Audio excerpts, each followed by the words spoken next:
Hey everyone, welcome to homework 3.7. Today we looked at exponential functions and we looked at what happens when we have negative exponents. So a forest fire has been burning for several days. The burned area is given by this equation. And so here we can see in this equation, this is the starting amount when it was measured and it is doubling each day. So it says complete the table. So we're starting with an amount of 48,000. Now notice that unlike other tables we've looked at, these tables are looking at if it was going to the day before, right? And we know that it's doubling, so the day before this would have been 2,400. But we can also use our equation instead of d, we can plug in that negative exponent. So if we do that, we're taking 2 to the negative 2, which would be 1/4. Right? And so then we're going to say 2 to the negative second power, which is 1/4, times 4,800 gives us 1,200. And that makes sense because half of 2,400 is 1,200.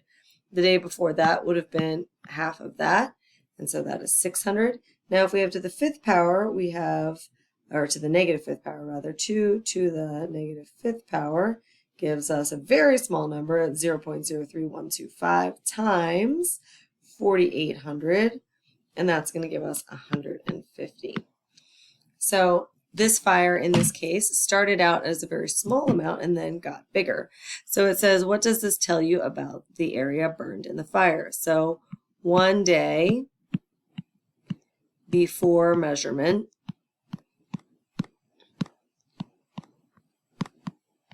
it was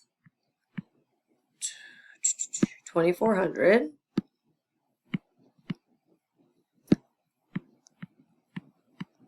Acres. And then if it's d equals 3, then 3 days prior to measurement, it was taking over 600 acres. It says how much area had the fire burned a week before it measured. So we're looking at a week before, we're looking at 7 days before, so 2 times the negative 7th power. And so you're going to use your calculator, put in 2 to the negative 7th power, 2 to the negative 7th power, times 4,800, the initial amount, and that is 37.5 acres. So a week before the fire was measured at 4,800, it was pretty small, relatively, an acre is pretty large, but pretty small compared to what it's gotten to by the day that it was measured, 7 days later. All right, the value of a home in 2015 was 400,000. Its value has been doubling each decade. Generally, homes can be appreciating assets. Kind of just depends on the market and what's going on. But if V is the value of the home in dollars, write an equation for V in terms of D, the number of decades. So this is the number of decades equals 400,000 times, it's doubling, so 2 to the power of D, the decade. So what is V when D equals -1? So that would be a decade before it was measured in 2015. This means in 2005, a decade is 10 years, in 2005 it was worth 200,000, right? Because a decade before it was half the amount and now it's doubling, so in 2015 it's 400,000. What is V when D equals -3? What does this value mean? So V when D equals -3, we can plug that in, but let's go ahead and take a look first at 3 decades before. So this would be in 1985. Hold on. 2005, 1995. Yes, okay. Just had to check. So in 1985, so 30 years before this measurement, then the value of the home was worth a lot less. It would be 2 to the negative 3rd power, which is 1/8 of 400,000. So 2 to the negative 3rd power times 400,000 gives us 50,000. It was worth $50,000. All right, a fish population P can be represented by this equation. So here I see this is depreciating, which means over time the number of fish is decreasing. If we were to go back in time, then it would have been greater than it is now in 2015. What was the fish population at the beginning of 2012? So it should be even greater than, so that helps me to eliminate A and B as possible options. But 2012 would have been 3 years before 2015, so 800 times 1/2 to the power of -3. And so if you plug in 0.5 to the power of -3 times 800 gives us 6,400. So 3 years ago, or 3 years before to the 2015, then the fish population was significantly larger. Number 4, the area of a forest is modeled by this equation. Notice 5/4 is greater than 1. So this is actually an appreciating or increasing growth function, where D is the number of decades since the beginning of the year 1950. Is the area of the forest increasing or decreasing with time?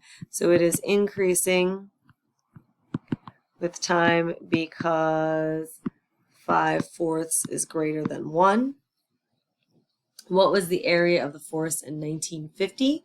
So the starting amount, right, is 5,000. What was the area of the forest in 1940? So a decade before then. Now it's increasing, so whatever amount we get should be smaller than what we have now. But we're doing 5/4, which is 1.25, to the power of -1 times 5,000. And that is 4,000. That makes sense because we have a ratio of 5/4. So the year before it was 4,000. It's growing by 1.25. So the following year it was greater. Was the area of the forest less than 1,000 acres in 1900? So 1900s would be 5 decades before. So 5,000 times 5/4 to the -5th power. Let's try that. 1.25 to the -5th power times 5,000 is 1,638. So no, it was greater than 1,000 acres, and you can use your work here to demonstrate that. All right, number 5, a mosquito population is modeled by this equation. So that means these mosquitoes are growing. It's 2 times 2, they're doubling. Find and plot the mosquito population for W equals 0, 1, 2, 3, 4. All right, so again, we should always just start with our table, 0, 1, 2, 3, 4. We're starting with 1,000, then they're doubling, so we're going to 2,000, 4,000, 8,000, 16,000. All right, so I'm going to graph. 0 is 1,000, 1 is 2,000, 2 is 4,000, 3 is 8,000, and then 4 is 16,000. So you can see that nice curve as it is going up. That is an exponential function. It says, where on the graph do you see the 1,000 from the equation for P? This is on the, you can call it the vertical axis or the y-axis, right? We see it here. It's the vertical or y-intercept. Where on the graph can you see the 2 from the equation? So the 2 from this equation is doubling. This is the factor.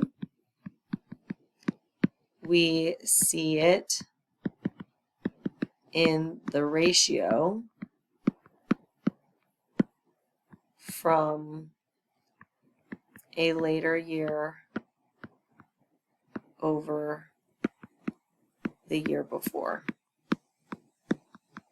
right? So if we look at this value right here, which is 4,000 over this value, which is 2,000, or sorry, 1,000, excuse me. Nope, no.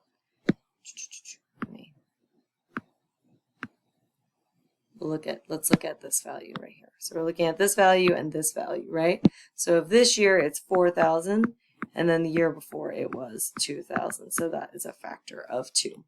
We could look at any of those points, right? If we look at this one here, it's at 8,000, and then the year before it was 4,000. So 8,000 divided by 4,000 also gives us 2.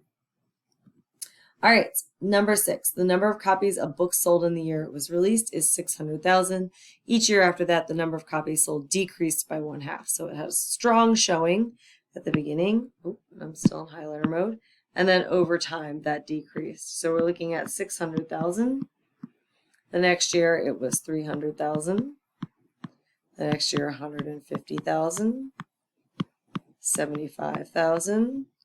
And then you're going to get 37,500. Okay? So if we write our equation, we have 600,000. It's depreciating 1/2. That's how much is remaining, and that's how much is being taken away, because 1/2 is one of those nice numbers. So C equals 600,000 times 1/2 to the power of t in years. Use your equation to find when y equals 6.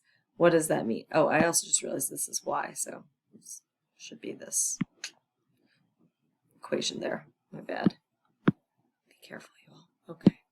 So you should write this as y equals 600,000 times 1/2 to the power of t.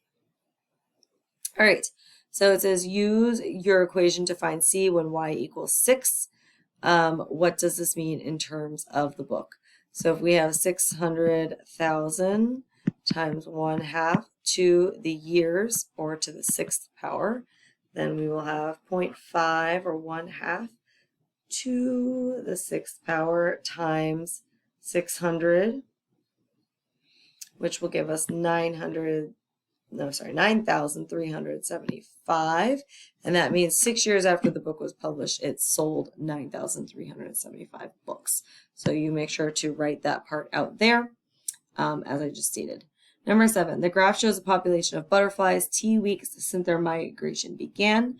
How many butterflies were in the population when they started? So we have 250,000 butterflies starting when time is 0. That's the starting of the migration. So make sure to continue and explain that fully. How many butterflies were in the population after 1 week? We have 150,000 after 1 week, and then 90,000 after 2 weeks. After 1, after 2. Write an equation for the population Q after 2 weeks. So Q equals, our starting amount is 250,000 times, we need to figure out our factors. So let's create our ratio. 150,000 over 250,000. So you create that ratio, and that ratio gives us our factor. Divided by 250,000 equals 0.6 to the power of t, or 6/10 or 3/5 if you wanted to write it as a fraction. All right, so that is it for your homework. Ignore that last part. That was something else I had originally planned to give you, but I'm not giving to you anymore. You're welcome. Your code word for today, remember to put that at the top of your paper, is honey mustard. Honey mustard is your code word for today, so write that at the top of your paper and you can get extra credit. Happy homeworking, and I will see you tomorrow.